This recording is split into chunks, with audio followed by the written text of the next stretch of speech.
নমস্কার। জানেন, রক্তের সম্পর্ক ছাড়াও কিছু কিছু মানুষ নিজেদের গুণেই হয়ে ওঠে খুব কাছে, খুব নিজের। যেমন ধরুন কাকু, দাদা অথবা দাদু। আমাদের ছেলেবেলায় ওদের মধ্যে থেকেই কেউ কেউ আমাদের লজেন্স কাকু অথবা ঘটি গরম দাদা অথবা আইসক্রিম দাদু নামে পরিচিত ছিল। ঘড়ির সময় ধরে কখনো বাসে অথবা ট্রেনে অথবা বাড়ির সামনে আওয়াজ পেলেই আনন্দে এক ছুটে চলে যেতাম তাদের কাছে। সে কত বায়না, কখনো বাবার কাছে কখনো মায়ের কাছে একটা লজেন্স অথবা আইসক্রিমের জন্য। জানেন, বড় হতে হতে সেই সকল মানুষগুলো কেমন জীবন থেকে হারিয়ে যায়, তবে রয়ে যায় আমাদের স্মৃতির কোণায় অবচেতন মনে। জানেন তো, পরবর্তী প্রজন্মের মাধ্যমে ঘটনাগুলির পুনরাবৃত্তি দেখে মনে পড়ে যায় ছেলেবেলার কথা, ছেলেবেলার সেই কাকু, দাদা, দাদুদের কথা।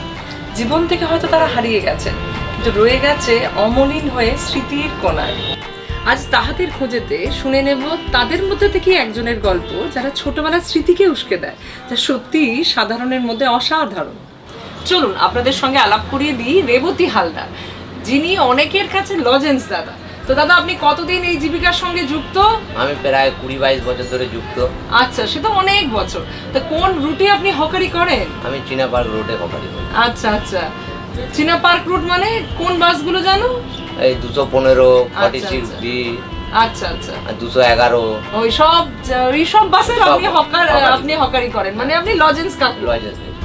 আপনি কি জানেন যে অজান্তেই আপনারা শিশুদের কাছে সান্টা ক্লজ, অর্থাৎ বাচ্চারা আপনাদের দেখে কত আনন্দ পায়, দারুণ খুশি হয়? এটা কি আপনারা কখন ভেবে দেখেছেন? হ্যাঁ, সেটা তো আমরা জানি ভালো মতন, সব হকাররাই জানে, বিশেষ করে আমিও জানি।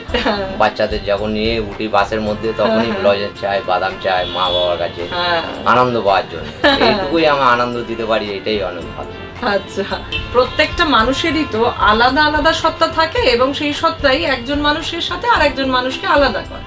আমি খবর নিয়ে দেখেছি যে আপনি শুধু বিক্রি করেন না, আমরা যারা অনাথ, আতুর, যারা পথ শিশু, তাদের বিনা পয়সায় লজেন্স, বাদাম দেন। তা একেই তো নিজের কম রোজগার, তারপর আবার বিনা পয়সায় বাচ্চাদের লজেন্স, বাদাম বিক্রি করেন কিভাবে? ব্যাপারটা হচ্ছে, আমি যখন বাদাম বিক্রি করি, বাদাম বিক্রি করে ফেরার পথে যখন আমার মালটা বেশি হয়ে থাকে, লজেন্স হোক, বাদাম হোক, মটর হোক, সেগুলো নিয়ে যারা কান্নাকাটি করে, খেতে দিতে পারে না লজেন্স টজেন্স, তাদেরকে আমি ফ্রি। আচ্ছা, তো সে তো পরের দিন রেখে দিলে সেগুলো থেকে আয় হতো, সেটা না করে বিনা পয়সায় দেন। সেই জন্যই তো আপনি সাধারণের মধ্যেও অসাধারণ। করোনা লকডাউনের সময় তো বাস বন্ধ হয়ে গিয়েছিল, তাই না?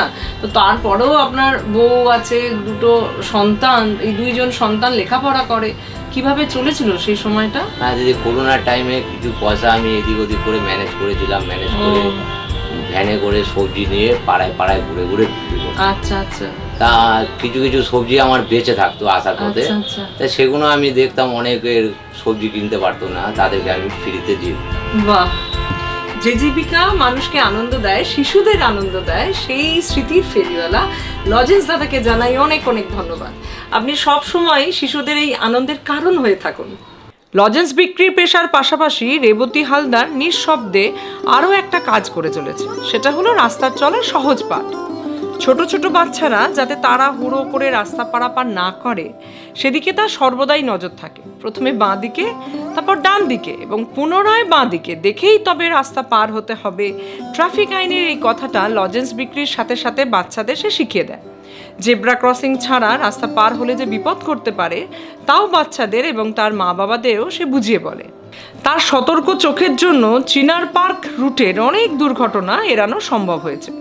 এ ধরনের পথ অভিভাবকত্বের জন্য তার একটাই যুক্তি, যেহেতু সে রাস্তাতেই তার জীবিকা নির্বাহ করে, তাই রাস্তার দুর্ঘটনা যাতে এড়ানো যায়, সেজন্য সে কিছু করতে চায় তার নিজস্ব পথে।